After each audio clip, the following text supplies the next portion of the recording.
Começando mais um podcast do Clube B2, hoje mais uma vez um pouco diferente, a gente está com um dos membros aqui e com a sua família aqui junto, né, que é o Luiz Carlos Assetti, a Maria Flávia, sua esposa, e o Lucas Reis, que é o seu filho. Sejam muito bem-vindos a mais um episódio do nosso podcast aqui do Clube B2. Muito obrigado. Ok. E para começar, vamos ler um pouquinho aqui, acho que eu falei para ele que é um dos maiores coisas que a gente vai ler aqui, mas conta a história um pouco aqui do Assetti e da sua família, da sua carreira. Eu vou ler aqui um pouquinho para vocês se inteirarem e trazer esse contexto. Então, Luiz Carlos Assetti Júnior nasceu em 29 de novembro de 1970, em Espírito Santo do Pinhal, São Paulo. Desde cedo mostrou-se profundamente conectado com sua cidade natal, crescendo na rua Francisco José Fernandes, próximo à igreja de São Benedito. Aliás, pelo que você me conta, a história é lá onde você... É isso que a tua história é lá, isso mesmo? É, na casa que eu nasci e cresci. Você nasceu. Depois a gente vai falar sobre isso durante o podcast.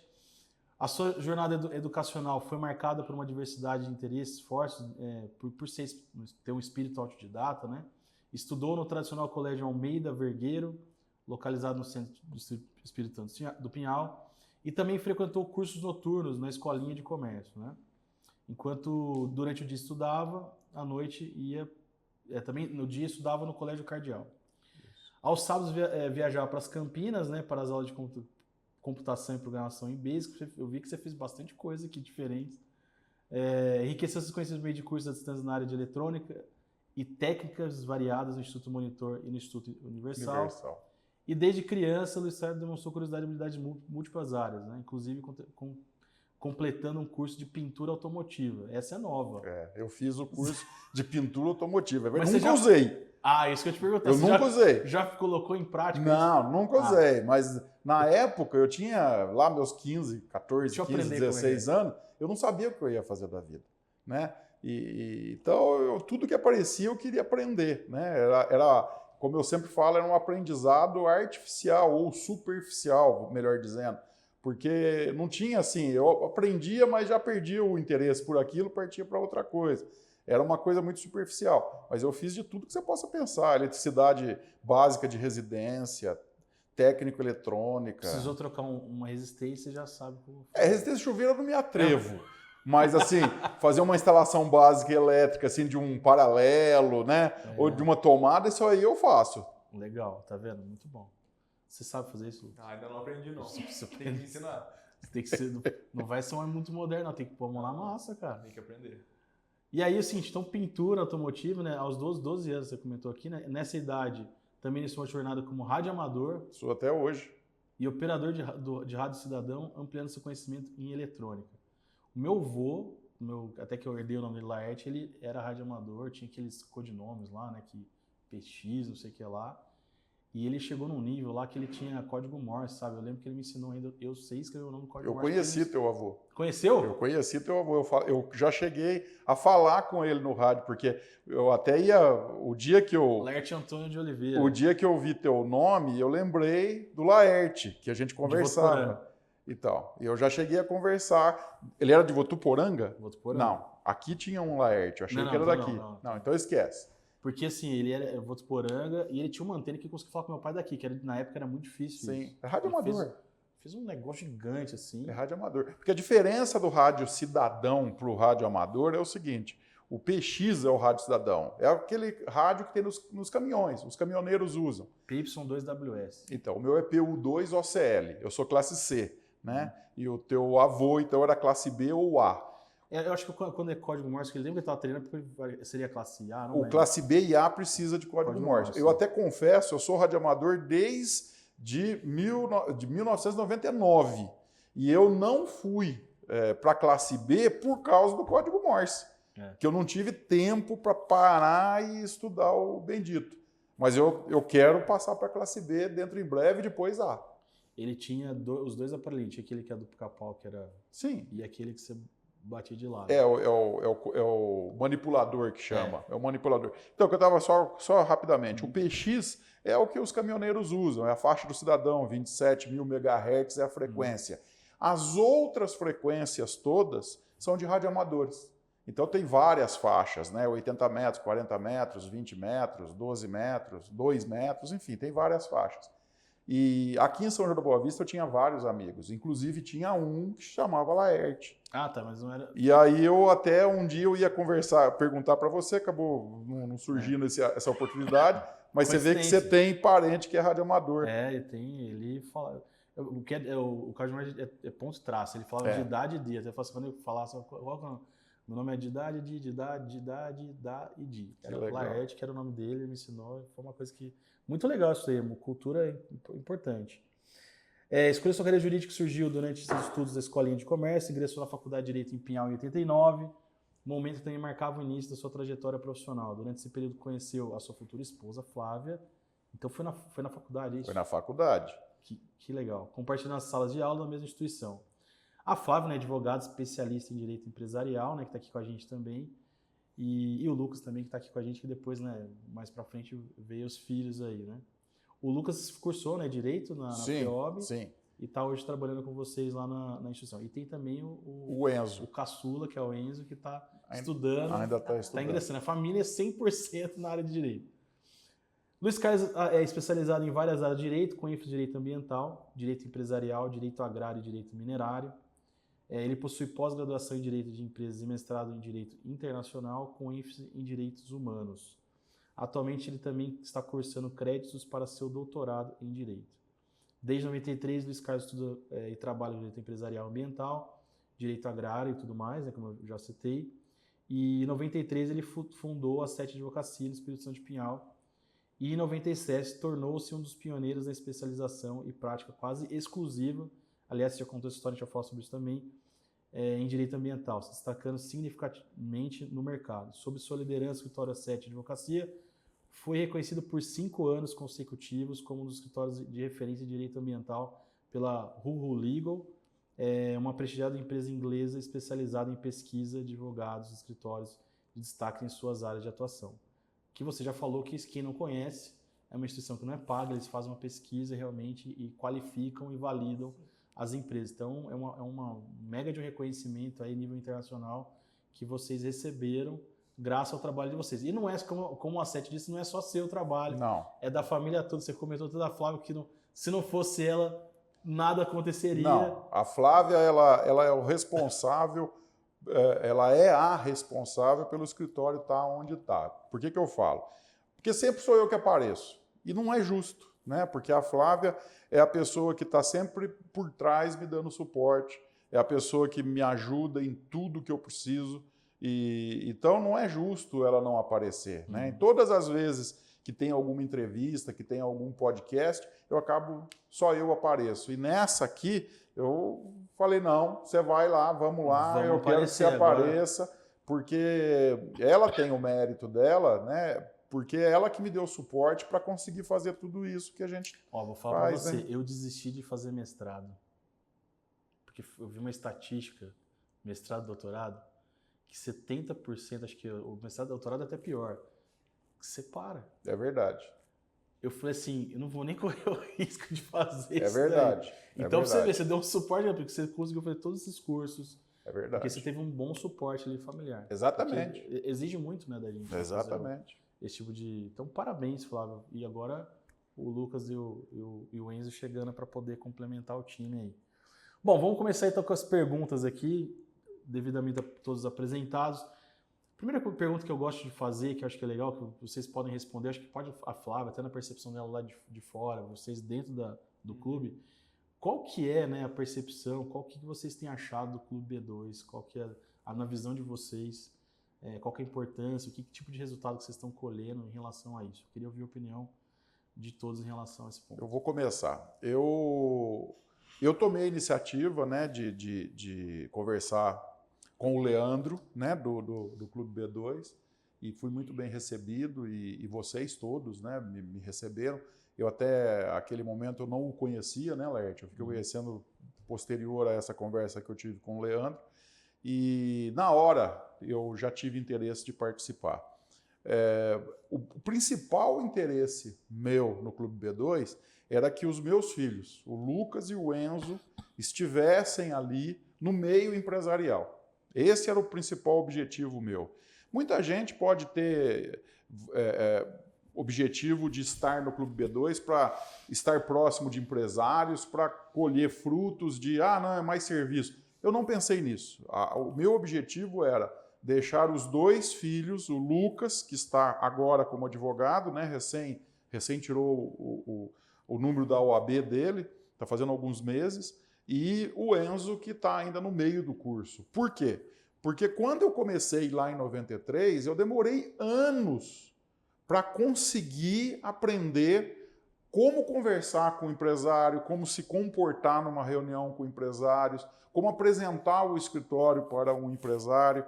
Então, na hora que eu vi o Clube B2, eu falei, é a oportunidade para os 2, o Lucas e o Enzo, aprenderem rapidamente, de uma forma muito prática e didática, porque lá nós conversamos sobre livros, como aqui estão, sobre teorias e tal. Então, para mim, foi esse o ponto, né? Tanto é que eles participam mais das reuniões do que eu, né? Mas eu, particularmente, agora falando de mim, quando eu vou na reunião, eu me divirto. Eu gosto das conversas que ali estão, eu tento passar alguma informação, tento fazer o contraponto sempre, né? Eu tento fazer isso. Em algumas reuniões eu fico mais quieto, porque não tenho com que colaborar, mas em outras que eu percebo que eu tenho como fazer o contraponto para gerar um debate, ou mesmo um raciocínio do pessoal que está ali, né? Falar, opa, vamos pensar nisso, eu gosto de pontuar, né? Então, são esses 2 pontos que, na minha opinião, faz todo mundo crescer, né? Essa que é o ponto de vista meu. O que vocês acham aí, Lucas e Flávio? Lógico. Eu vou falar dos bastidores. Isso, né? É legal. Sempre, então, o que eu percebi foi assim, inicialmente os meninos, eles não entenderam muito o ponto de vista do Luiz. Por que eu tenho que ir lá? Afinal de contas, eu não sou o dono do escritório. O que eu vou fazer lá? Aí, ao longo das reuniões, eles foram percebendo o objetivo do Luiz, que foi muito mais do que ir lá e participar. Eles estão aprendendo a lidar. Como é que se comporta perante um empresário? Como é que você vai expor o que você faz? O que você tem para oferecer para o cliente? Sem contar a troca de experiência que eles têm lá. Então, por exemplo, um dia desses o Enzo veio falando, nossa mãe, que legal, eu estava lá, eu estava até meio assim, sem saber como me comportar, mas aí tinha um moço lá, me citou o nome, e ele também estava que nem eu, então eu percebi que, sabe, ali a gente está tudo mais ou menos no mesmo nível, então a gente vai acabar crescendo juntos. E, infelizmente, eles não tiveram o dele já é nato, que é esse ímpeto, esse empreendedorismo que já vem desde sempre. Então, eu acho que ali é um lugar que essa habilidade vai ser desenvolvida. Então, eu gostei muito e eles perceberam isso e estão gostando. Muito bom. Só para emendar, né, porque eles já falaram tudo, minha perspectiva é a mesma que a deles, né? E eu tô achando muito interessante ir lá frequentar, exatamente porque é divertido, a gente aprende, a gente tem perspectivas novas de mundo. Então é uma evolução realmente que agrega para todos, não só para mim, mas eu também acredito que eu posso entregar alguma coisa de útil para todo mundo que está lá. Então é uma troca que é excelente, né? Todo mundo ganha com isso. Certeza. O lance é até assim, um ponto que eles assim, eles estão começando, mas é como às vezes tem muitos empresários que estão há muito tempo de mercado, que às vezes eles têm coisas básicas, às vezes que ele tem dificuldade, às vezes, de se apresentar. Por exemplo. Verdade. Né? Então, Timidez, né? Timidez. Então, por isso que eu acho que o Enzo, talvez, ele tem que ter um momento lá de se apresentar, de fazer uma coisa, e aí, será que eu vou conseguir fazer isso? E tem muita gente que tem essa mesma dificuldade, que às vezes fala, será que eu... Só que só vou melhorar fazendo, enquanto eu não me colocar naquela situação. E a vantagem do Google é uma situação controlada, né? Você está num ambiente seguro, um ambiente que as pessoas não vão te criticar, vão te apoiar. Agora, quando você sai para o mercado, que você vai bater numa reunião com um cliente real, dependendo da situação, às vezes o cara não vai ter, não é um ambiente tão, às vezes, favorável. Pode ser que ele, numa dessas, ele te dá uma negativa, alguma coisa que possa... E aí, nossa, e agora? Ali você pode errar. Ali você no pode mercado, errar. não. No mercado, você... É isso que é. na nossa profissão, por Isso. exemplo, a habilidade de falar e de expor o seu ponto de vista é fundamental. É fundamental. Então, ali é o momento que eles já vão começar a exercitar isso para que na hora que Do vamos ver. a necessidade de cobrá-los, eles vão ter subsídios, né, para É isso argumentar. aí. Muito bom. Show de bola. Fico muito feliz aí com o feedback. Acho que esse é o grande objetivo. Você falou sem querer o lema do nosso grupo. É uma comunidade que cresce junto, que é o que o Enzo falou. Você tá na mesma, todo mundo crescendo, que é exatamente o que a gente prega ali, né? Que é essa ideia de, todo mundo junto e vamos fazer crescer. Mas eu quero falar uma coisa Pode aqui, falar, claro. que você não sabe o que eu vou falar, mas eu vou falar. O Clube B2 só existe por causa de você. Você é o cara responsável pelo Clube B2. E você tem uma coisa que eu admiro, que é o desprendimento. Porque você passa conhecimento para os outros, e em toda reunião eu vejo isso. Você tem uma facilidade para passar conhecimento sem pedir nada em troca.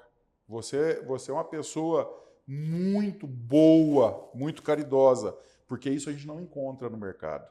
E isso foi uma das coisas que me deixou mais ainda animado e convencido, porque eu sempre tive um lema que é doe ao menos uma gota do seu conhecimento para terceiro. Eu sempre tive isso comigo. Nem sei se isso é uma frase de alguém, mas é uma coisa que eu sempre isso esteve na minha mente. E eu sempre falei isso para os meninos, para os meus filhos, para a Flávia, né, que não custa nada você doar um pouco de conhecimento. E eu achei isso dentro do Clube B2 com você. Então eu quero desde já te parabenizar, porque é uma coisa que eu sempre pensei, né, que é necessário para você ter um mundo melhor. E eu encontrei isso aqui no Clube B2. Por isso que eu gosto tanto, sempre venho, quero ajudar, quero me empenhar, estou sempre mandando mensagem para você, Sim. É por causa disso, entendeu? Muito bom, nossa, eu fico feliz aí, fico até, não sei nem como receber isso daí, obrigado. Aliás, o Lucas também, eu até falei, posso mandar? Cara, manda, porque às vezes a gente, é difícil a gente também ter muitas iniciativas, ideias, né? E a ideia é que todo mundo ali tenha essa iniciativa e, com certeza, aquelas ideias que você deu lá, a gente vai, em breve, começar a implementar. Mas isso foi uma coisa, desculpa interromper, Pode falar. Mas isso foi uma coisa que me chamou a atenção. A vontade que ele teve de mandar a ideia para você. Porque não é uma coisa muito na idade deles, não vou nem perder tempo, ninguém vai querer mesmo, tal. Não, ele falou, não, mas eu vou mandar porque eu acho que vou colaborar. Eles vão gostar da ideia. Com certeza. Então, isso aí é um estímulo que veio de vocês. Que bom, fico feliz. Mas estamos na mesma pegada, essa é a vibe. Mas até as ideias que eu te falei, é que assim, a gente vai implementar. A ideia já abriu até a mente, já começa a falar, meio que cooperativa. É o lance de colaborar, que eu acho que esse é o grande intuito do grupo, como que a gente pode agregar na vida dessas pessoas que estão ali com essas mesmas dificuldades, desafios aí. Então, essa é a ideia. Mas muito obrigado aí pelas suas palavras aí, fico muito feliz e de verdade, isso eu acho que o pagamento para mim é esse, é ter esse pessoal feliz e crescendo ali junto. Para mim, isso é o que importa.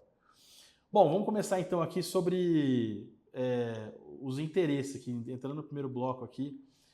Você falou essa questão de essa curiosidade, né, de querer aprender, de querer tudo, não importa se é da área do direito, se é da área... Isso é só uma coisa sua, é também da família? É da família. Já posso adiantar que é da família. Então eu queria ouvir um pouquinho de vocês aí, porque eu falou aqui de computação, que é parte de programação, eletrônica, pintura, direito. Você também tem algumas coisas que você aprende assim? O que vocês... Eu gosto bastante de filosofia, eu estudo. Olha aí! Estudo, assim.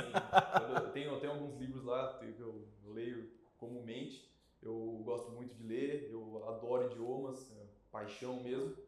Eu estudo 3 idiomas. Eu adoro Duolingo, né, que é um aplicativo bom. Eu realmente gosto de estudar. Você tem quantos idiomas? Você fala fluente? Acho que você comentou uma vez, né? Eu falo muito bem inglês, eu estou estudando alemão, eu estudo japonês desde os 13 anos. Caramba. E um pouco de italiano. Qual que é? Você usa o Duolingo, é isso? Ah, tá. Porque assim, é muito interessante porque é gratuito, então qualquer um pode aprender por lá. eu, quando fui começar a aprender japonês, eu não tinha acesso a isso. Então, eu acabava entrando na internet e pesquisava coisa assim, como aprender japonês. Aparecia o primeiro site, eu entrava ali e começava a buscar. E começava, sabe? Era a vontade de ir fazer, não importa se eu tô fazendo certo ou não. Eu quero fazer. Quero estudar, quero crescer. E era desde com 13 anos fazendo isso. A influência do pai e da família, esse autodidata de querer buscar. Parece que sim, né? Com certeza. A Flávia também tem esse perfil, Flávia, de querer aprender tudo? Adoro idiomas, acho que isso ele puxou para mim. Sou apaixonada por essa área, eu adoro direito. Eu penso que inicialmente eu não ia fazer faculdade de direito, por estímulo da minha mãe, que eu acabei fazendo. E aí eu falei, era isso aqui, se eu não fosse fazer, eu ia fazer de novo, porque é uma área que eu acho linda. Então é o que eu gosto de fazer, realmente. Muito bom. Trabalhar junto com ele, né, de preferência. Eu vou falar pra você que isso não é comum, viu? A gente se dá muito bem. Isso é uma coisa que é uma raridade. Família, assim, marido, esposa, trabalhar no mesmo ambiente, às vezes é meio que conflitante. Vocês conseguem levar, pelo que eu tô vendo aqui, quantos anos tem de escritório que vocês estão trabalhando junto? Nossa. Nós casamos em 96. Tá desde sempre trabalhando junto? Nós casamos em setembro de 96. Uhum. O escritório foi fundado em outubro, né, de 93, ok? Só que a gente já namorava, porque a gente se conheceu no segundo ano da faculdade e no terceiro que a gente começou a namorar. Então, aí, quer dizer, a gente casou por causa da faculdade, eu montei o escritório com a ajuda dela por causa da faculdade, que a gente se conheceu lá, né? Então, nós estamos juntos desde sempre. Desde sempre, né? Então, para você ver, é possível. Qual que é o segredo, já aproveitando o gancho aqui, de ter sucesso trabalhando junto? Porque, é difícil, viu? A respeito, né? É saber ouvir. Harmonia. A Flávia fala, e eu tenho consciência disso, eu sou meio tanque de guerra, trator de esteira, sabe? Eu vou passando por cima, levo no peito, e eu faço 1001 coisas ao mesmo tempo. Eu tenho esse perfil, né? Que às vezes ela fala para mim, reduz, diminui, segura um pouco, tal. Principalmente porque os dois, o Lucas e o Enzo, né? O Lucas está chegando agora como advogado lá no escritório, né? Mas eu tenho um ritmo de trabalho absurdamente intenso. Se você pega a minha agenda, é igual à sua. Uhum. Só que assim, prazos de processo, sim, reuniões, né? Tá tudo ali. Então, hoje eu tenho que dar uma segurada exatamente para poder deixar o Lucas fazer as coisas, porque senão eu pego para fazer, entendeu? E isso a Flávia me ajuda bastante, porque ela acaba, olha ali e tal, ela vai segura um pouco.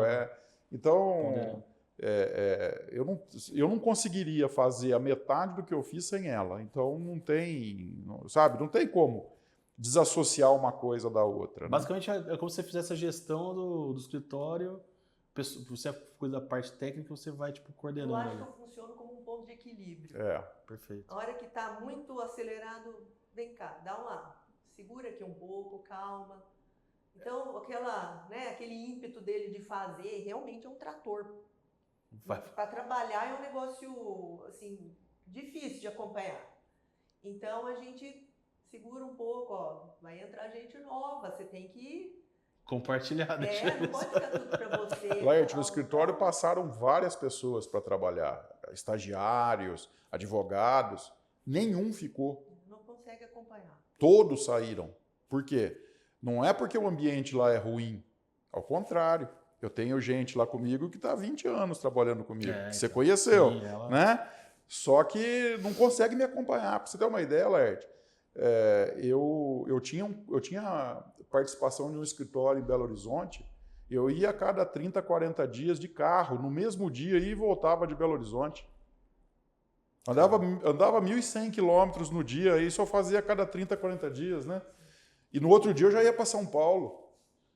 Entendeu? E tem uma coisa que eu acho muito importante, ele é extremamente responsável. A parte profissional é impecável. Então, se é uma pessoa que não leva a sério o trabalho, hoje em dia está difícil você encontrar pessoas comprometidas. É verdade. Então, se é uma pessoa que encara aquilo lá com uma certa displicência, não vai conseguir acompanhar. Porque ele é extremamente metódico e assim, o trabalho dele tem que estar sempre impecável.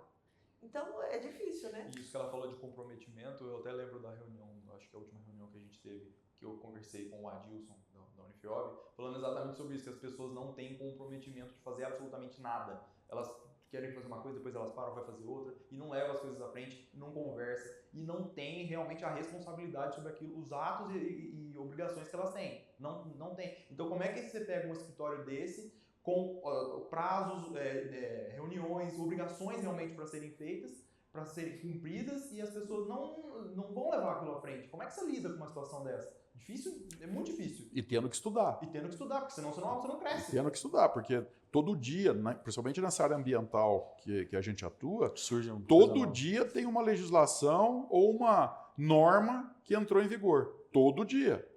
Tem algo novo todo dia para você estudar.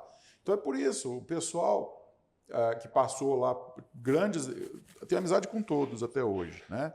Mas a grande maioria não ficou por causa disso, porque é insano o dia a dia do escritório, o fluxo de serviço. É uma coisa absurda. Então você tem que dar conta daquilo, né? E o teu dia de trabalho, você não pode ter ladrão de tempo. Você não pode ter aquele WhatsApp te chamando ali e perder tempo conversando com bobagem, porque você perdeu tempo é vida, você não volta mais. É verdade. Né? Não é nem, tempo é dinheiro, não, tempo é vida, né? Então, isso é uma coisa que a gente tem que trabalhar e eu me policio muito para não ter nada que me roube o tempo para ser produtivo sempre. E aí chega no final do dia, né? Eu já estou com 53 anos, chega no final do dia, tem dia que é 8 da noite, 8h30 da noite, eu já estou quase que desmaiando de cansaço, porque eu usei o cérebro ao extremo, né? Mas no outro dia, 6 da manhã, eu já estou de pé, vamos trabalhar e vamos estudar e vamos fazer, vamos produzir. É um ritmo... Esse amor pelo estudo, pela leitura, tudo, eu acho que os nossos filhos herdaram dos dois. Ele tem uma gana por conhecimento e não é só na parte jurídica. O que passar pela frente dele, que minimamente possa ter um interesse, ele já está lendo e já está informando, que a gente até brinca, né, em casa, que ele é o mestre Yoda lá de casa. Então, enciclopédia. Quer saber de uma coisa, pergunta para nós. E às vezes a gente fala assim, Luiz, vai, não é nem assim, passa assim um tempinho, daqui a pouco a gente vai lá e fala, você estava certo. Mas você sabe que você também, assim, aquele negócio, os iguais se atraem, então vocês realmente somaram para fazer esse amor pro estudo e tudo. Não é só ele, não, você também. Isso vem do meu avô, sabe, Laerte? Meu avô materno, o Sebastião Siqueira, né? Ele já é falecido há muitos anos. Ele era uma pessoa que me ajudou muito. E eu aprendi muito com ele. E uma das coisas que eu aprendi com ele era a leitura. O gosto pela leitura, o hábito da leitura. Mas não era a leitura de livros de Machado de Assis. Não era isso. Era aquela leitura do cotidiano, aquela leitura do aprendizado. Com ele eu aprendi o gosto de ler até bula de remédio, porque ali se aprende. Porque tem palavra que você não conhece, tem que ir no dicionário. Entendeu? É esse o aprendizado que eu tive com ele, entendeu? E hoje eu leio bula de remédio. Eu leio manual de veículo, eu leio, né? Não é aquela leitura de você decorar, mas você abre ali, passa o olho no índice, isso aqui eu não sei o que é, eu vou dar uma olhada. Entendeu? É aquela coisa de aprender coisa nova. É nesse sentido que eu adquiri o hábito com ele, que era aprender coisa nova, entendeu? Muito bom. O lance, eu acho que o lance, na minha opinião, tá? Eu também sou muito curioso, também busco sempre aprender. Na verdade, eu tenho uma biblioteca aqui que eu pego no pé do pessoal aqui para poder ler, que também é bastante. Mas eu vejo eu acho que quando a pessoa para de aprender, ela está fadada ao fracasso. Com certeza. Se ela chegar num ponto e falar assim, não, já sei tudo. Você já começou, virou para baixo a ladeira, você vai se afundar. E eu acho, e é admirável, por exemplo, o que eu vejo, é muito comum, não sei, pessoas às vezes começam a chegar a uma certa idade, sei lá, tenho 40, sei lá, 50 anos, já estou numa idade que eu não preciso aprender mais. E eu acho que, e vendo vocês aí, que você está falando que está com 53, buscando esse conhecimento, meu, isso aí é vida, você vai longe e justamente por causa dessa pegada. Eu acho que a partir do momento que a pessoa começa a parar aí, ela acho que até saúde física e mental, ela vai ser prejudicada. Eu tenho, uma das frustrações minhas é que me falta tempo para estudar mais coisa, para ler. Ah, mas agora tá chegando aqui, ó, Então, Dividir um pouquinho. a parte operacional, né? Mas aí você fica numa parte de estratégia, estudando, orientando. Eu incentivo bastante. Inclusive a Flávia, né? Os dois moleques nem se fala, mas a Flávia... O que a Flávia gosta? Gosta do idioma? Vai estudar, né? Continua estudando. Né? Ela tem muita facilidade em inglês, ela fala, ela tem uma pronúncia muito boa. Francês também. Já tivemos contato com um cliente da França que precisou de serviço nosso. Perfeito. Por 2, 3 vezes, né? E ela conduziu perfeitamente a reunião. Né? O Lucas também, o inglês dele é muito bom. Já tivemos reunião com um israelense uma vez, que ele que conduziu o inglês. Eu sou um zero à esquerda em idioma. Eu tenho melhorar isso também. Eu falo, eu tenho dificuldade de idioma. Eu tenho muita dificuldade de idioma, né? Então eu nem me atrevo. Então, sabe, eu já fiquei frustrado muito tempo porque eu não caramba, né? Não vai. Né? Todo mundo consegue, por que não vai? Né? Mas até aquela coisa, tem gente que tem mais facilidade para uma coisa do que para outra. Eu, para idioma, eu sou realmente ruim nessa parte de idioma. Então eles gostam, né? O Lucas, ele desde os 13 anos aí estuda japonês.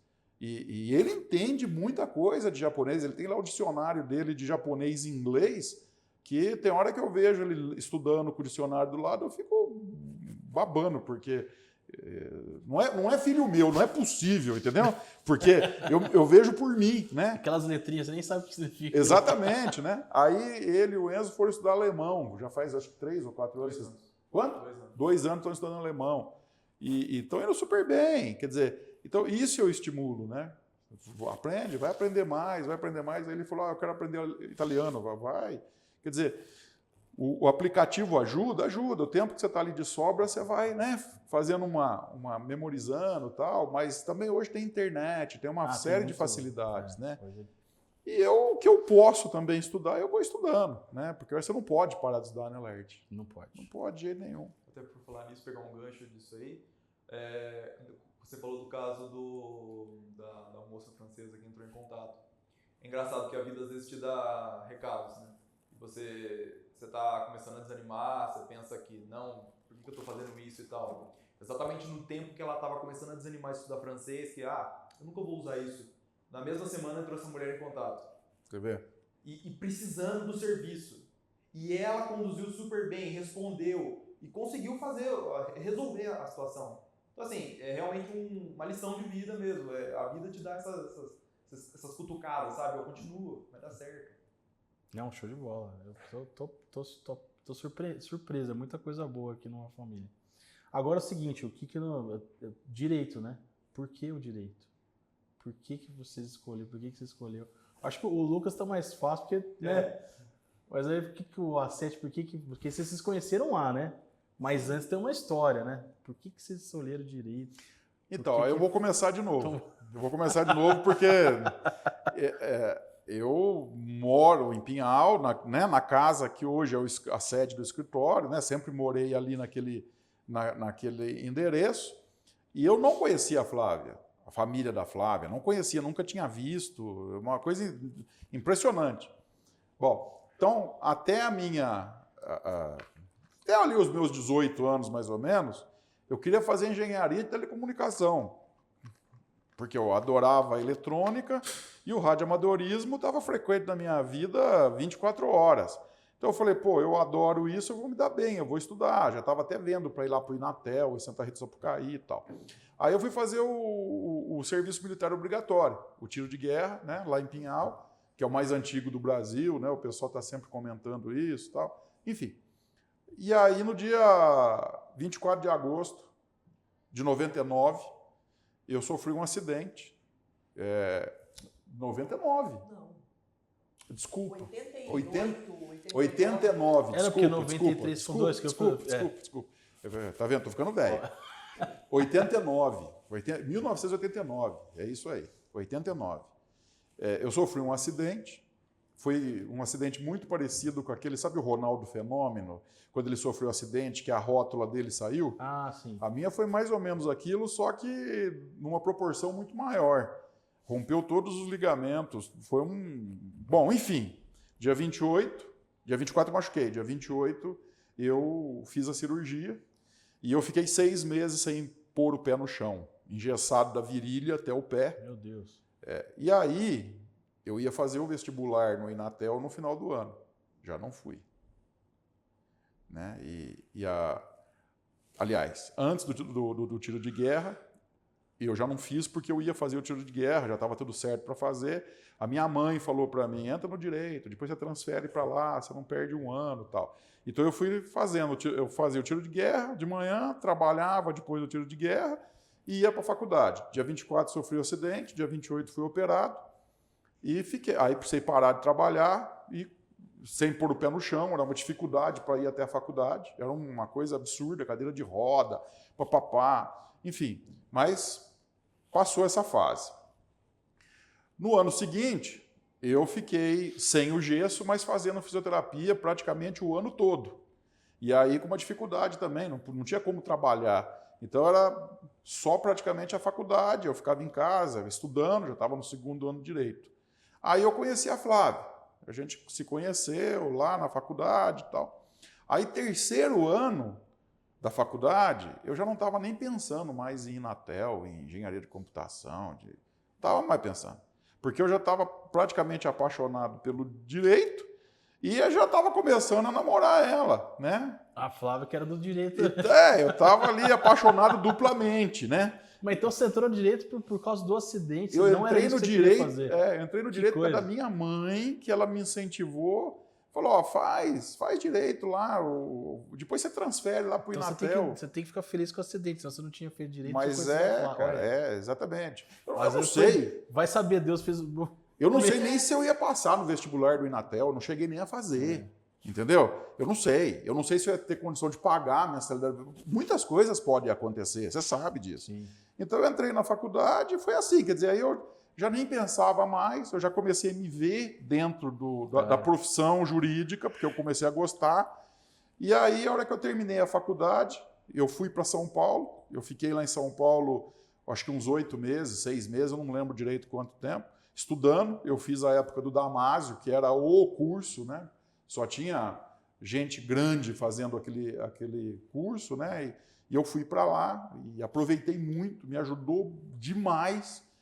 E aí eu falei para a Flávia, eu acho que eu vou começar a advogar, vou meter as caras. E aí em outubro de 93... Nasce o escritório. Nasce o escritório, exatamente. E você, Flávia, o que te motivou a escolher o direito? Eu sempre fui uma aluna... Exemplar. Aí eu nunca soube exatamente o que eu queria cursar. Cada hora eu enveredava para um lado. Aí quando terminou o ensino médio, eu falei, eu vou fazer matemática. Caramba. Aí comecei. Aí fui uns dias fazer o curso de matemática. Em Campinas, né? Não. O que eu estou fazendo aqui? Eu não gostei disso aqui, não. Saí. Aí eu falei, bom, então eu vou fazer agronomia. Ah, meu Deus, a hora que o professor começou a falar das plantas, não sei o que, eu falei, não é isso aqui também. Eu não gosto nem de mexer no jardim, como é que você vai mexer com planta, né? Você vai ser agrônomo? Saí. Aí, nesse intervalo, eu sem saber para onde seguir, a minha mãe, Flávia, por que você não faz direito? Olha, de novo, as mães... É uma profissão tão bonita. A mulher saber defender os direitos dela, é um negócio bonito, vale a pena. Profissão nobre. E eu assim, tá bom, eu vou fazer. Eu não tinha opção em vista e comecei a fazer o curso.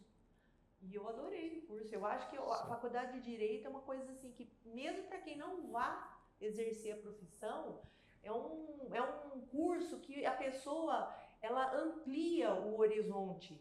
Ela adquire conhecimentos que ela vai usar para toda a vida. Eu falei, é isso aqui mesmo. Eu vou fazer. Só que eu não podia exercer porque eu ainda trabalhava em banco. Então eu tive que deixar meio de lado aquilo lá, mas a minha vontade era trabalhar com ele. Eu sempre almejei isso. Aí, num certo Então momento, quer dizer que foi quando chegou a hora, a sabedoria das mães, falou, meu, faz a direita. Olha pra você ver que foi coisa. mais ou menos isso. Agora os dois não teve jeito, eu já tô... É. Pô, vocês têm que continuar aqui o legado que nós começamos, né? Mas foi, ou não, porque apesar que você teve a liberdade de escolher o que você queria. Tive. Na verdade, assim, eu tinha dúvida do que eu queria fazer. Eu sempre fui de humanas, assim, na escola eu era péssimo em matemática, física. Química, pra mim, era o fim do mundo. Enfim, eu odiava as aulas. E aí, sempre que tinha aula, sei lá, de gramática, eu gostava. Mesmo que eu não gostasse muito do jeito que o professor explicasse, eu tinha um pouco de facilidade. Até que, às vezes, tinha que explicar para alguns amigos meus o que era que estava passando e tal. E aí eu fiquei na dúvida, eu vou fazer o quê? Eu vou fazer direito, vou fazer psicologia, vou fazer letras, o que eu vou fazer? E aí eu pensei em letras e até acho que em relações internacionais porque tinha a ver com idiomas, que eu sempre... Que você gosta. E aí eu pensei bem, falei, eu vou fazer direito. Porque eu gosto, porque a matéria também é interessante e por conta da conveniência, que a família já tem... tinha advogados, então une o útil ao agradável. Então foi basicamente isso. E aí você se apaixonou também? Sim, bastante. Eu gosto bem dessa matéria. Muito legal. Família toda na área aí. E agora, continuando na parte de direito, por que ir por esse lado que, na verdade, pelo que eu vi, pelo que eu entendi, vocês meio que desbravaram algo que nem existia. Né? Não, existia. Existia, mas era muito tímido. Era uma coisa era embrionário. Era desconhecida, era um negócio muito... Era embrionário. E assim, e partir para uma área que era embrionária, que não era tão fomentada, até desconhecida por muitos, foi um desafio. Por que vocês resolveram ir para essa área de direito ambiental? Então, Lert, aí tem uma série de coisas que interferiram, né? A vontade de fazer algo diferente, né? Primeira coisa. A vontade de fazer algo que ninguém fazia sempre me motivou. Isso aí está no meu espírito. Eu sempre fui assim. Né? Então, quando eu comecei a trabalhar, cara, me incomodava demais. Aquele negócio de você fazer a mesma coisa. Sabe aquela rotina que eu não via futuro? Você fazia a mesma coisa que todos os outros fazem. A mesma coisa todo dia. Isso eu não via futuro. Eu não vou nem citar aqui o que são as mesmas coisas, sim, porque às vezes pode ser que alguém fique, né, ofendido e tal, mas, enfim, eu não via futuro naquilo, sabe? De ficar, sabe, colocar uma plaquinha na frente do escritório, colocar lá que eu faço civil, criminal, trabalhista. Criminal nunca gostei, não ia fazer, então já ia ficar civil e trabalhista. Então, aquela rotina do dia a dia de um advogado que fica de porta aberta esperando o cliente passar na porta e jogar ele para dentro. Eu nunca concebi isso. Eu acho que o advogado ele tem que trabalhar igual vocês aqui, igual a tua empresa. Né? Não é uma coisa que tem que ficar ali esperando igual um pescador fica esperando o peixe, né, fisgar a isca para jogar para dentro. Não é isso. Na minha visão, a advocacia não é isso. E eu sempre quis trabalhar para a empresa. Eu nunca quis, que nem, por exemplo, direito previdenciário. Eu não faço, nunca fiz, pessoa não física gosto. não, é pessoa jurídica. Exatamente. Então, eu sempre quis trabalhar para a pessoa jurídica. Então, quando eu comecei a trabalhar, o que me estimulava era estudar a área ambiental. Eu sempre tive essa vinculação com natureza, eu sempre gostei, né? A gente teve grupo escoteiro, a gente participou muito, enfim, eu sempre tive esse lado, né? O meu passatempo de final de semana, quando era moleque, era colocar a mochila nas costas e subir as serras de Pinhal, né? Era esse meu passatempo.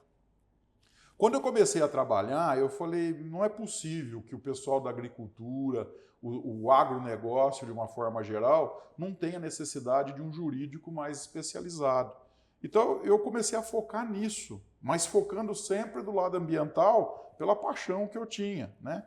Na época, tinha um engenheiro agrônomo, o Expedito, já é falecido, ele me forneceu algumas informações, me deu alguns balizadores, né? E aí eu comecei a comprar livros, que eu falei, pô, tem futuro, porque o pessoal da agronomia estuda direito agrário, tem essa necessidade. Então, mais estimulado, então, eu fiquei para estudar, né? E em 97 foi que começou a aparecer os primeiros serviços. Mas eu já vinha desde 93 estudando essa área, né?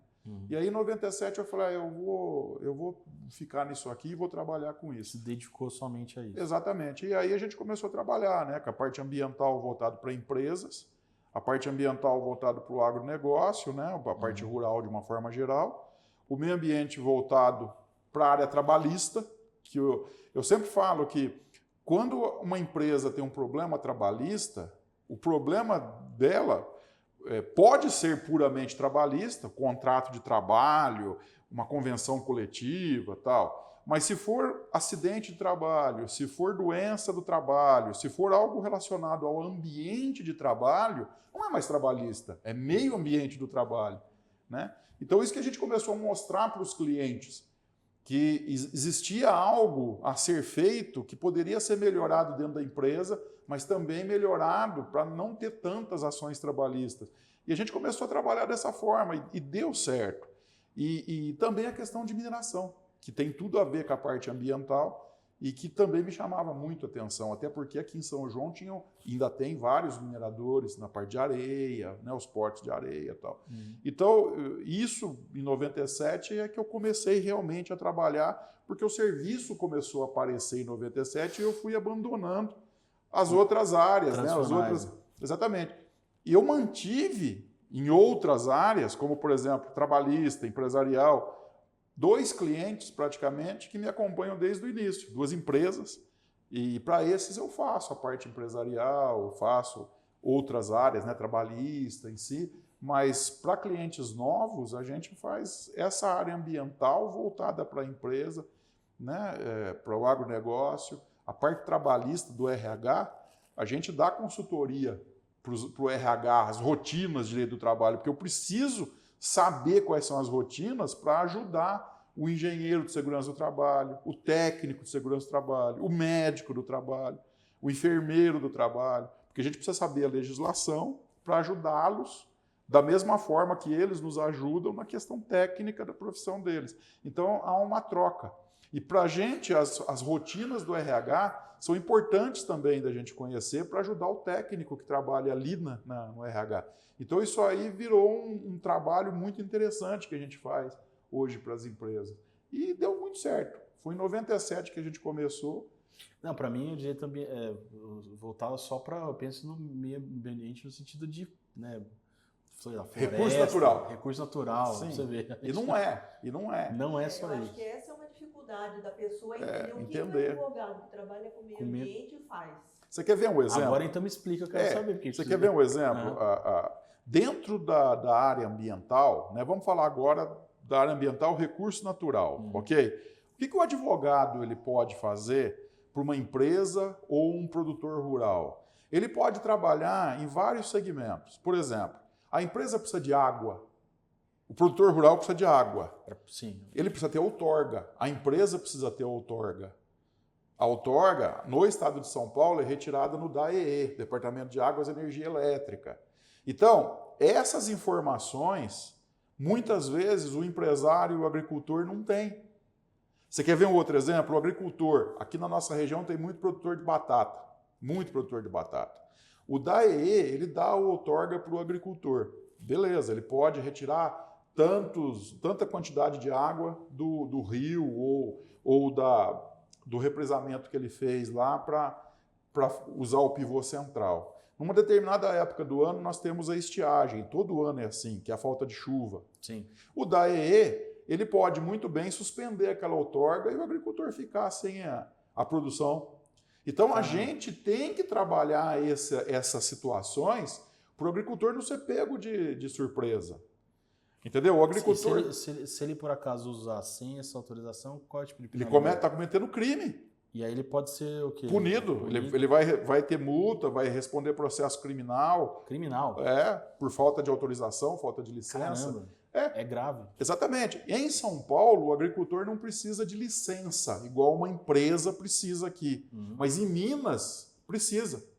Em Minas, o agricultor é igual o empresário aqui aos olhos do departamento ambiental, do órgão ambiental. Você precisa ter licença. Se você é agricultor em Minas e você vai precisar fazer o corte de árvore, Não estou nem dizendo árvore nativa, estou dizendo uma árvore exótica, um eucalipto. Né? O eucalipto não é brasileiro, ele veio lá da Austrália. Mas você precisa fazer um corte, você tem que ter autorização para cortar. Se você for transportar, se você for vender, são autorizações distintas. Senão você é multado. Você pode responder, inclusive, um processo criminal por isso. Então, são detalhes na atividade do agricultor, do empresário, que o advogado tem que estar constantemente dando consultoria, porque ele não sabe o que ele pode fazer, o que ele não pode fazer. Entendeu? Dependendo da situação, se ele tiver um furo que não puder produzir, imagine o prejuízo, o impacto. Exatamente, exatamente. E aí o outro lado, né? O agricultor desavisado que tomou uma multa. Quanto que vai representar? Exatamente. Qual é o impacto disso? Quem faz a defesa de multa é o advogado, não é engenheiro. O engenheiro faz projeto. Engenheiro, ele não tem preparo técnico, estudo para fazer defesa jurídica. Nem pode, sim, porque tem regras, né? Mas muitos não sabem. Então, eu tomei uma multa, eu vou atrás do engenheiro. O engenheiro acaba fazendo. E não está certo. O engenheiro faz projeto. O engenheiro pode dar um laudo dizendo que aquilo não é bem assim, que pode contribuir. O fiscal ele se equivocou em algum ponto, tal. Mas a defesa é o advogado que tem que fazer. Então esse trabalho do laudo do engenheiro e a defesa do advogado, ele tem que ser junto, em parceria. Então isso a gente faz. A gente tem contato com todos os engenheiros da região ambientais, exatamente por causa disso, porque a gente acaba trabalhando com enlace com esse pessoal. E aí vocês trabalham tanto no preventivo, quanto na consultoria, quanto no contencioso, que seria quando acontecer algum problema. Isso. Tomou uma ação, uma notificação, exatamente, uma multa e exatamente. Para poder mitigar o... Exatamente. Existe o contencioso administrativo, que é esse da multa do órgão ambiental, né, da sanção, o embargou a propriedade e tal. E existe o contencioso judicial, que é o Ministério Público entrando com uma ação civil pública para reparação de dano. O Ministério Público ingressou com ação criminal por causa de uma falta de licença ou autorização, entendeu? Então a gente faz esse tipo de defesa. O minerador, quando ele vai fazer a extração do minério, ele tem a poligonal, que é o local onde é determinado que ele pode extrair. Vamos imaginar que ele cometeu um erro. Ele foi 1 metro além daquela poligonal. Ele extraiu fora da poligonal. Isso é crime. Isso é crime ambiental. Isso entra crime de usura. Por você estar usando um bem que é da União. Que o subsolo não é do agricultor. O subsolo é da União. Eu sempre falo nas minhas aulas de pós-graduação que o agricultor ele é dono de 35 centímetros, que é o solo fértil. De baixo não é mais dele, né? E até 40 metros de altura, 45 no máximo. Acima não é mais dele. Caramba. Né? Porque se você... Acima você tem que pedir autorização da ANAC, abaixo você tem que pedir autorização da Agência Nacional de Mineração. Então não é da União, entendeu? Então qualquer um pode registrar o subsolo de um terceiro. E muitos agricultores não sabem disso. Então um outro trabalho que a gente faz para o agricultor você vai comprar uma fazenda, você tem que fazer um levantamento se toda a legislação está sendo observada, porque se você comprar a fazenda, o problema vem para você. Entendeu? A pessoa que compra transfere os problemas para quem comprou. E o detalhe você chegou a ver se o subsolo seu não está registrado por alguém? Porque às vezes, vou dar um exemplo para você, Laerte. Você compra um imóvel rural, vamos imaginar que seja essa mesa, só a título de exemplo. E aí aqui, exatamente nesse local, você quer montar um silo. Você vai investir 50 milhões num silo, ponta de linha, top, para você armazenar os grãos da sua propriedade e dos vizinhos todos aqui. Vai ganhar dinheiro com isso. Tá, depois do silo montado, vem uma mineradora e fala, sai de cima que eu quero explorar lá embaixo. Como é que fica teu prejuízo? Você tem que ver antes. Caramba. Mas pode, se estiver... Sim, porque o subsolo não é teu. O subsolo é de quem é da União. Mas se eu cheguei antes lá e registrei, o direito não socorre aqueles que dormem. Você poderia ter ido atrás, não foi? Então, pessoal, para você ver, você tem que atuar na aquisição de bens... Sim, muita coisa, é muito Tem um amplo. cliente nosso que é um dos maiores exportadores de cítricos do Brasil. E eles, juntamente com uma outra empresa, que é da família, né, que eles compraram uma fazenda lá no oeste de Minas, divisa com Goiás lá. Fazenda enorme. Primeira coisa que eu falei para eles, vocês fizeram due diligence. Due diligence é exatamente você levantar todas essas informações legais. Antes de comprar. Né? Não, nós já levantamos, teve uma empresa que já até forneceu para a gente. Beleza, e o subsolo? Ah, o subsolo não viram. Eu falei, então não fizeram tudo. E aí nós entramos fazendo toda essa documentação. Caramba. Quer dizer, hoje já tem empresas que são especializadas em comercializar imóvel rural. Eles já sabem que o due diligence, que é fazer o levantamento... É uma necessidade. É uma necessidade. Então eles já fazem, mas eles esquecem da parte minerária. Entendeu? E aí a gente complementou esse serviço para eles. Então isso é comum. E é o que a gente mais faz.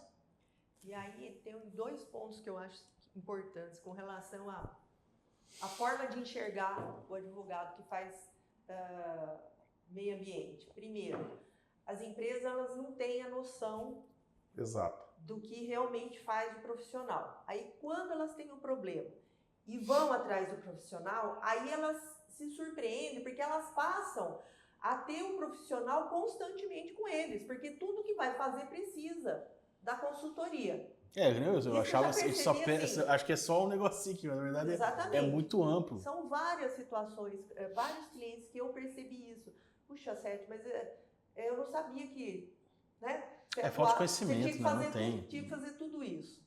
E o outro ponto que eu acho que é assim, que não todos ainda têm, é a visão de que o profissional ele não está ali para tirar o dinheiro da empresa. Isso. Ele está ali para fazer com que o dinheiro da empresa não seja gasto indevidamente. Então, por exemplo, quando o advogado ele é contratado para fazer o trabalho, se ele está atuando preventivamente, ele vai ver a realidade da empresa de modo que, esse aqui vai gerar problema, isso aqui vai dar problema, isso aqui vai dar problema. Quanto que isso aqui ia gerar de prejuízo para a empresa? 100 mil? 1 milhão? 2? Não sei. Problema da imagem da empresa, um dano ambiental hoje em dia é um problema sério para a imagem da empresa. Então, esses 2 pontos que eu acho que, assim, ainda não tem a consciência da importância do profissional da área do meio ambiente. Uma pergunta que eu quero ver a cabeça. A parte tá agora em alta, a parte do SEO aí, quando vocês entram muito na parte de governança, que é essa parte de análise de risco, que você acabou de comentar é exatamente isso. Sim. O lance da compra, fazer esse due diligence, às vezes, beleza, tem essa situação, qual que é o risco, será que é vantajoso ou não? Você comentou sobre a questão da imagem da empresa. O pessoal procura também em relação a isso, porque existe comitê, né, Sim. se forma, vocês participam Na disso? verdade, não, a gente não participa disso. Só como consultivo mesmo. Exatamente. Ajuda a montar o conselho, exatamente. orientar. Nós já tivemos situações de ter empresas nos convidando para participar, mas é muito complexo. Não dá, porque você acaba saindo da sua área, né, e é complicado. Então, o que a gente tem feito, muitas vezes, são membros de conselhos de empresas que já viram a gente trabalhando. Olha, eu faço parte do conselho da empresa A e da B. Eu vi você trabalhando na A e a B está precisando. Você pode vir aqui? Vou. Entendeu? Assim a gente faz e tem feito, e faz o serviço, entrega o serviço. Muitas vezes, terminou o serviço, tchau. Mas muitas vezes a gente acaba ficando. Por quê? Abre a cabeça dele. Exatamente. Não, e o cara começa a perceber, o cara que eu digo assim, os gestores, Sim. Eles começam a perceber que meio ambiente entra em tudo. Exatamente. Tem cliente meu que você acaba tendo um laço de amizade com o cliente, porque você acaba sendo ligado várias vezes, né? Você está ali em reuniões e tal. Tem cliente meu que começa a me chamar de boca santa, porque tudo que eu falo acontece. Mas não é que eu sou boca santa, é que a gente já vê lá na frente, né? Entendeu? Eu já vi lá na frente. Vai acontecer isso, e vai dar prejuízo assim e assado. Ele aprende para você, faz isso que você não vai ter problema. Exatamente, entendeu? Exatamente. Ele quer pagar para ver, às vezes. Exatamente. Então, eu acho engraçado isso, porque, sabe, tem tem clientes que são amigos, né? Tanto tempo junto, então virou amigo, né? E teve uma vez que eu estava numa reunião que um dos diretores falou assim: eu falei para não te chamar, porque você só complica. E deu risada. Mas não é que complica, é que a gente mostra tantas coisas, né? Que viabilizou o meu negócio. Não é que inviabilizou, nós temos que olhar, que nem jogo de xadrez. Você está protegendo o capital dele. Exatamente, exatamente. Mas eu sei que falou brincando. Falou brincando. Mas é uma visão do leigo. Do leigo, que não entende. O leigo tem essa visão. Inclusive, essa história desse cliente, que eu não vou citar o nome aqui, a Flávia falou assim, essa brincadeira que ele fez com você, a gente pode aproveitar. Porque o leigo pode ver dessa forma, lembra disso? Vê como sempre um empecilho. O advogado já vai aparecer, já vai... Não tô inviabilizando o negócio, tem problema. Pô, ele tava dando tudo certo, não vou poder comprar. Exatamente, não é isso. Só que ele ia entrar numa roubada. E tem hora que você não tem como resolver. Então, isso aqui é roubada mesmo. Ou só tem um caminho alternativo. Tem o caminho A, tem o caminho B, tem o caminho C. Tem tudo isso aqui. Quer dizer, a gente forma caminhos para a pessoa, entendeu? Tem um outro cliente nosso que eles compraram uma fazenda aqui em Minas. Eu também não vou citar a cidade, nada por questão de ética. E a gente trabalha quase que de braço dado com os engenheiros. O engenheiro, antes de fazer alguma coisa, ele liga para mim: eu posso fazer isso? Você tem que ver, bate o GPS lá nos pontos, me manda, a gente olha. Aí depois ele faz. O engenheiro agrônomo. Entendeu? Tá certo. E é assim que a gente tem trabalhado. É dessa forma que a gente trabalha para o agricultor. Tem um pessoal na região de Machado, eles têm várias fazendas lá. Cara, eles não fazem absolutamente nada sem antes ligar para nós. E aí eu achei muito engraçado, teve uma desapropriação para passar um linhão de força. Não tem nada a ver com a gente. Absolutamente nada a ver. Ele virou e falou assim: eu quero que você faça a defesa nossa. Tamanha confiança. Entendeu? E aí nós fizemos a defesa no mesmo formato que a gente faz as defesas ambientais, com riqueza de detalhe, e nós ganhamos, em primeira e segunda instância, que a indenização dele fosse muito maior do que ele efetivamente iria receber. Então, isso também acontece, do cliente pegar uma confiança enorme e falar: eu quero que você faça. São vocês que vão fazer. Você falou do negócio do leigo e eu posso falar, porque eu estou saindo desse estado de leigo e entrando realmente no direito, então com um pé lá, um pé cá, né?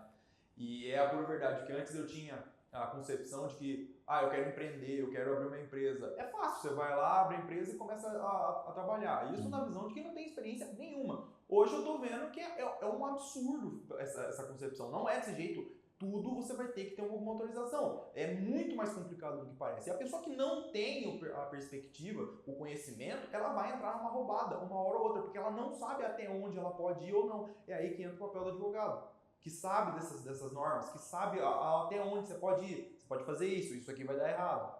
É essa a percepção que as pessoas geralmente não têm e acham que o advogado vai fazer sacanagem com a empresa, vai roubar dinheiro dele. Não é assim que funciona. Ele vai orientar a pessoa, vai dar o caminho para que ela saiba exatamente até onde ela pode ir e o que fazer de forma certa. Um outro exemplo disso que o Lucas acabou de falar, que ele falou, já me ocorreu aqui. Transporte de produto químico, transporte de produto perigoso. Você tem que fazer toda a logística do percurso, da onde vai fazer, com as licenças ambientais do percurso inteiro. Entendeu? Que é isso que ele acabou de falar. Quando você pega uma empresa, né, para trabalhar a questão aí do meio ambiente do trabalho, propriamente dito, você tem que sentar com o engenheiro de segurança do trabalho e conversar com ele. LTCAT, PPRA, que agora é PGR, você tem que envolver também o médico no PCMSO, você tem que envolver o RH para o PPP. E aí o Lucas tem hora que ele fica assim: nossa, eu me perco nessas siglas, me perco na ANR. Entendeu? Essas coisas você não vê na faculdade. Não, e detalhe, eu estou no meio jurídico, estou aprendendo, eu terminei a faculdade, eu estou trabalhando com ele todo dia. Eu me confundo. Imagina quem não sabe. Entendeu? Mas aí o que acontece? Tem muita gente trabalhando de forma irregular por falta de conhecimento. Exatamente. E aí que entra vocês na jogada. Mas nossa, transporte público, tudo que envolve meio ambiente se complica demais. Exatamente. É muita...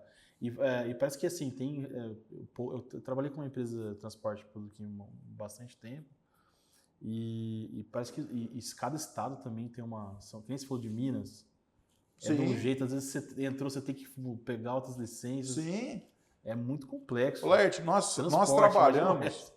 tem uma empresa no Ceará que são os maiores exportadores de melão do Brasil, não vou citar o nome. Nós trabalhamos para eles. Eles têm fazenda no Ceará, no Piauí, na Bahia, no Rio Grande do Norte. Semanalmente eles ligam ou WhatsApp ou e-mail para nós, nós estamos com uma demanda assim, assim, assado, mas é mais o consultivo, entendeu? É mais o consultivo. O que você me fala disso? Então aí a gente responde e tal. Papá. Então você vê que a atuação nossa é no Brasil inteiro. Porque você tem essa necessidade de estar estudando a legislação do Ceará, que é diferente daqui, a legislação de Minas, que é diferente daqui. Entendeu? Nós temos cliente com fazenda no Centro-Oeste, você tem que estudar ali aquela legislação. Então, é por isso que eu falo que a gama de estudo é muito grande, entendeu? Não, muito bom. Bom, deixa eu fazer... Nossa, acho que nosso podcast vai ser maior, hein, João?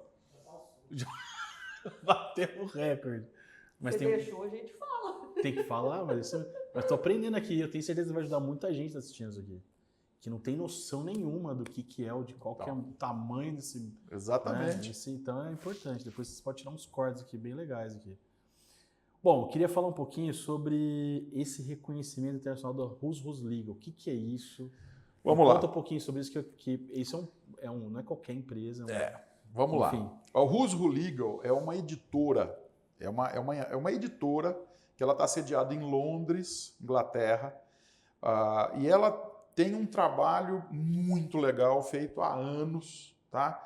Que ela faz é igual se fosse uma lista telefônica, vamos dizer assim, bem grosseiramente falando, mas é um trabalho de pesquisa de mercado, onde ela coloca no site e no livro dela os principais advogados dos países. E eu fiquei durante anos, 10 anos, tentando entrar na Who's Legal. Mas quando você está num escritório grande, você tem uma rotatividade grande de serviço, é fácil de você entrar. Por quê? Porque o Who's Legal, ele trabalha basicamente assim. Você faz o seu cadastro, manda a relação dos clientes e manda as decisões judiciais que você acha mais importante desses clientes. Eles vão analisar, tudo em inglês, obviamente, eles vão analisar aquilo e aí eles vão fazer a pesquisa com os clientes que você indicou e vão fazer a pesquisa de mercado do seu nome. Entendeu? Eles vão ligar. Porque não é só você que está concorrendo. Então o Laerte concorreu e ele vai passar lá 5, 6, 10 empresas. Depois, eles ligam para essas empresas perguntando de mim. Você já ouviu falar? Você conhece e tal? Entendeu?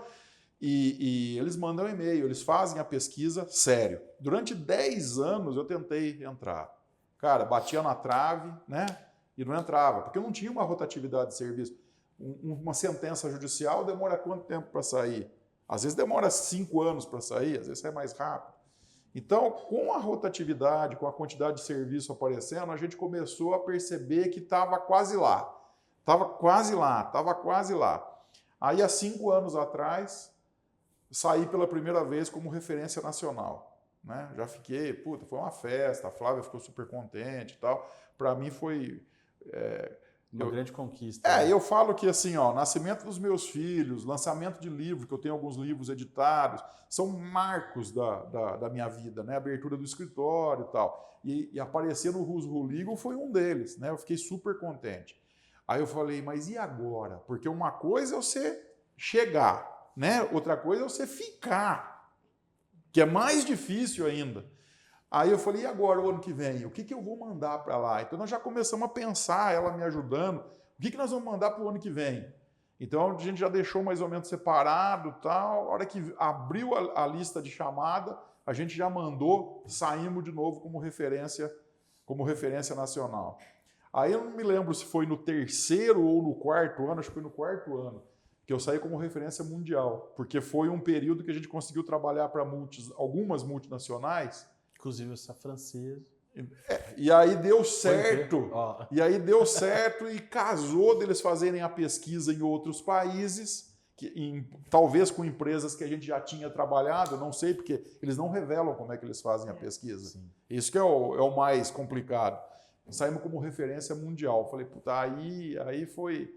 Eu nunca esperei sair numa situação dessa. E competindo com escritórios Não, escritório grande. grandes, né? Escritório grande, competindo com o escritório que tem 1000 advogados. Mas são mais generalistas os escritórios, né? Sim, mas dentro do escritório sim. tem aqueles que só faz essa área. Mas vocês saíram como reconhecido do segmento de Meio ambiente. Meio Meio ambiente. Que eu acho que esse que é o grande... Não, mas mesmo assim, tem escritório imenso que só faz isso hoje. Entendeu? Caramba. Entendeu? Então, aí o ano passado saímos de novo, mas como referência nacional. Quer dizer, mas estamos lá. Esse ano nós estamos concorrendo de novo. Quem sabe mundial de novo. Então, estamos concorrendo. E, Não tem problema, se for nacional já está valendo. Tá valendo. É muito grande. Muito grande e problemático, né? Tem tanto estado, é gigantesco, então tem mercado pra caramba. Muito bom. E para finalizar aqui nosso podcast, eu vou fazer 2 perguntas aqui. Uma é o seguinte: o que você me fala sobre o futuro do direito ambiental no Brasil e globalmente? Qual que é a tua expectativa de vocês em relação a isso? E depois eu faço a outra, mas primeiro você responde essa. Bom, eu vou responder. Okay. O direito ambiental, ele veio para ficar. E ele está cada vez mais amplo, né? Cada vez mais amplo. Por exemplo, tem áreas que hoje eu me dou o direito de não trabalhar. Olha que legal. Né? Tão grande. Entendeu? Sequestro de carbono. Eu não trabalho com sequestro de carbono. Não faço. Eu me dou o direito de não trabalhar. Né? ESG dentro de empresa, que nada mais é que gestão ambiental. Não faço. Não faço. Isso aí, na verdade, não é nem papel do advogado fazer. Sim. Porque a gestão ambiental dentro de uma empresa ela é ampla, tem que ser multidisciplinar. Então, por isso que a gente acaba não fazendo. Não é o nosso papel. Nosso escritório, eu estou dizendo. Então, hoje, o direito ambiental, em tudo que você vai fazer, você tem ele presente. Você vê a Operação Fumaça Preta lá em São Paulo, na Marginal Tietê, com a CETESB, distribuindo multa para todo mundo. O que é? É ambiental. Entendeu? E tantas outras operações, né? Tráfico de animal silvestre. Se você ligar o jornal, qualquer que seja, X% é direito... Pode olhar lá para você ver. O jornal hoje, se você ligar na Record, o Jornal da Record, lá que passa às 8 da noite, se você ligar na Bandeirantes, qualquer jornal de grande, né, que pegue o Brasil inteiro, é quase que impossível não ter pelo menos uma matéria falando sobre ambiental, queimada, papapá, entendeu? Então, o direito ambiental ele veio para ficar, né? E uma crítica que eu faço é que as faculdades não ensinam o direito ambiental como ele é na verdade.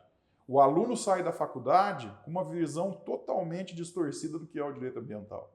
Quando você pega na prática, você vê que é diferente, você não consegue fazer, ou às vezes faz de forma errada. E esse é o grande problema. Então, você precisa estudar. Né?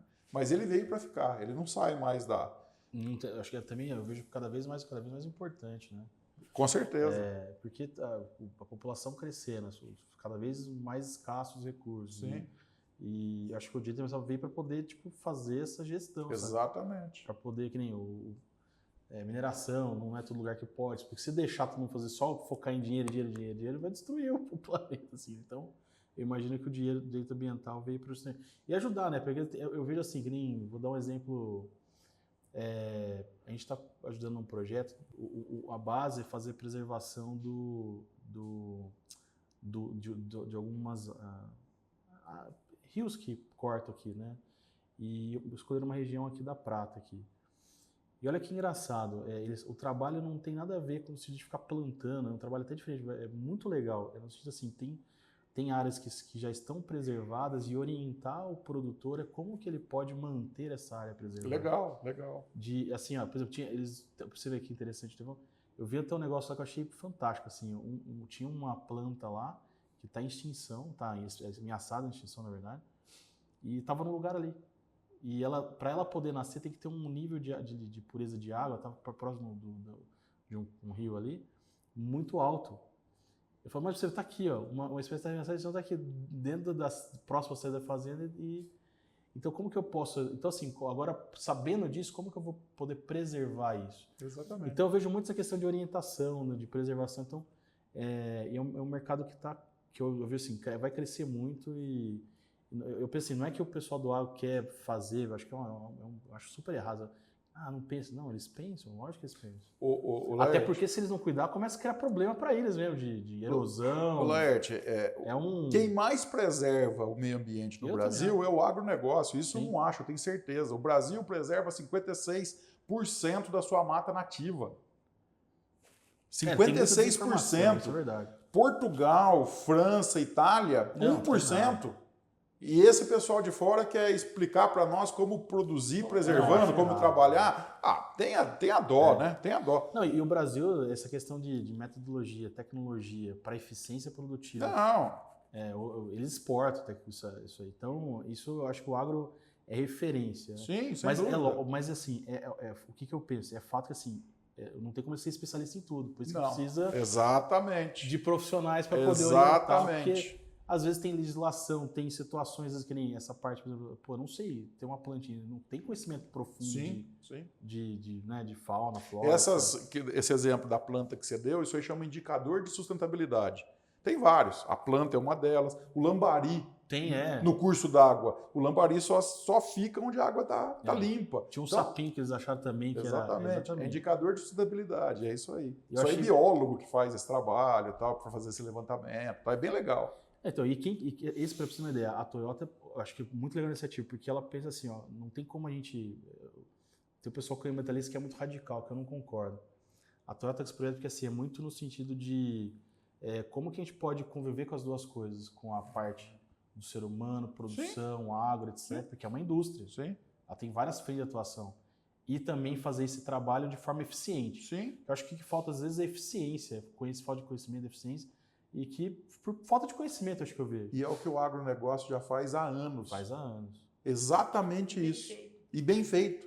É verdade. Umas coisas que as pessoas acabam não percebendo é que se o agronegócio destruir o meio ambiente, eles não vão ter como produzir. Não tem como. Exatamente. Então eles não vão ganhar dinheiro. Então qual que é o sentido deles mesmos destruírem e quererem ganhar dinheiro? Não tem uma coisa não combina com a outra. E aí é o seguinte, para a gente finalizar, uma última pergunta, que eu sei que vocês são extremamente experientes, não tem que falar, até já teve na vida acadêmica, dando aula, enfim. Para quem está começando agora na área de direito, que conselho você daria? Já tem dois, eu sei que vocês aconselham muito eles, mas o pessoal que está chegando, até você já deu uma crítica, eu achei legal pra caramba, não para quem está começando, mas para quem está aí fornecendo ensino, né, para o pessoal de direito, que é melhorar essa parte de direito ambiental, criar cursos mais eficientes, né? Mas para quem está começando agora na área de direito, o que vocês dariam de conselho? Deixa você falar, eu falo por último. Estude. Tem que estudar, tem jeito. Estude. Para o chat GPT. Não espere a faculdade lhe fornecer as informações. Tem que complementar. Tenha vontade de estudar. É isso. Eu acho que o que mais falta hoje em dia é aquela garra, aquela persistência. Estudo. Para somar, eu acho que é estudar muito e não ter tanto ego assim. Porque as pessoas às vezes falam assim, não, eu sei isso. Não sabe. Se não sabe, pergunta para alguém. Não tenha vergonha de falar, de errar. Então, estuda muito, não pode parar de estudar nunca, mas também abaixa um pouco o ego, desce do lustre e pergunta para alguém que às vezes tenha mais conhecimento. O mesmo tamanho, mãe, o que você acha disso? É tal coisa. Obrigado. Aí você pensa naquilo, vai pensar para outra pessoa. Aí você começa a formar mais um gabarito um pouco maior sobre aquele conteúdo e aí você chega numa conclusão. Formar conteúdo só com a sua cabeça às vezes não dá muito certo. Então, e aí é o seguinte, o recém-formado que quer advogar, porque pode ser o recém-formado que ele quer fazer concurso público. Pode ser. Né? Ele não tem vontade de advogar, ele vai querer ser delegado, promotor, juiz, enfim, seguir carreira pública. Agora, se ele quiser ser advogado, ele tem que estudar muito, que foi o que a Flávia falou, porque sem estudo não tem jeito. Ele tem que baixar o ego dele e ouvir mais, né? A gente tem duas orelhas e uma boca para você ouvir mais e falar menos, porque ouvindo você também aprende. Mas tem um terceiro recado. O cara tem que estudar gestão de empresa. Ele tem, porque ele vai ser gestor do seu próprio negócio, que é ele mesmo. Ele vai ter que separar o eu profissional do eu que final de semana, né? Porque a tua imagem não se separa. Então ele vai ter que administrar isso. Então ele tem que ir atrás de um Sebrae, ele tem que ir atrás de uma empresa que dê consultoria, ele tem que ir atrás do Laerte para trabalhar a parte de imagem dele, de marketing dele, participar de um clube B2. Ele tem que fazer essa parte da gestão empresarial, porque senão ele também não consegue. Então, ele tem que estudar, ele tem que saber se comportar e se apresentar, saber separar o que é profissional, o que é particular, e ele tem que ser o gestor do próprio negócio. Basicamente é isso. Tá isso, tem que estar. Ó, já deu um corte já aí para vocês aí, você viu, né? Gente, muito obrigado aí por esse momento aqui. Acho que foi muito enriquecedor esse bate-papo, trocar essa ideia, aprender com vocês aí. Eu tô ficando. Lógico que tem muito para aprender sobre direito ambiental, mas já conheci um pouco mais, abriu a minha cabeça em relação a isso. Tenho certeza que quem estiver assistindo vai também ter essa percepção um pouco mais ampla. E agradecer vocês aí por esse tempo, por estar vindo aqui compartilhar esse conhecimento. E quem sabe tem uma próxima vez que a gente vai poder se aprofundar mais sobre alguns temas e mostrar, né, para o pessoal que eu acho que tem muita desinformação, que a gente falou, em relação à água, por exemplo, que é muito criticada às vezes pela mídia e está fazendo um excelente trabalho. E vocês também estão juntos aí, trabalhando em parceria com eles, que querendo ou não, por mais que você tenha na indústria e tal, tem também o agronegócio. Acho que isso é bom as pessoas aprenderem. E falta esse tipo de conteúdo. Hoje a mídia acaba jogando para um lado que não é exatamente isso que está acontecendo. Muito obrigado. E vocês querem fazer algumas considerações finais? Fiquem à vontade. Eu quero primeiramente eu quero agradecer a todos vocês, da tua equipe, tá? Que você está aparecendo aqui na câmera, mas tem um punhado de gente que não está aparecendo, né? E eu quero agradecer a todo mundo que está aí ajudando. Eu quero agradecer aos membros do Clube B2, mais uma vez, por terem recebido a mim e aos meus filhos lá, e tão generosos, todo mundo, principalmente você, Laerte. E quero deixar aqui também o seguinte, te agradecer pela oportunidade desse podcast, porque é sempre importante a gente poder levar essa informação um pouco a mais, né, para as pessoas, abrir um pouco a mente das pessoas, mas também, né, eu acho que é a primeira vez que a Flávia aparece, né, Flávia? Eu acho que é importante, né, ela aparecer, e obrigado. E quem tiver dúvida, vai estar isso nas redes sociais, é só colocar o comentário lá que aí o Laerte me encaminha, o pessoal me encaminha. Desculpa, como que faz para entrar em contato com vocês aí, ó? Não, nós temos o site nosso, que é o a7.com.br, né? É o site do escritório, né? www.aceti.com.br e as nossas redes sociais, que é o @A7Advocacia. Perfeito. Né? Então, é muito simples. E quem precisar de informação, quem tiver dúvida, pode mandar ou colocar nos comentários aí abaixo, que também a gente vai visualizar. Vai responder com o maior prazer. E venha para o Clube B2 você também, porque vale muito a pena. Muito bom. Querem fazer alguma consideração? Não, Já falou tudo? Tá tudo já falou pela frente. Muito obrigado. Então, você que está ficando por aí, chegamos ao fim de mais um episódio. Espero que vocês tenham gostado. Compartilhe com as pessoas que às vezes não conhecem nada sobre esse mercado de direito ambiental. Isso aqui é muito amplo. E em breve um novo episódio. Até mais. Tchau, tchau.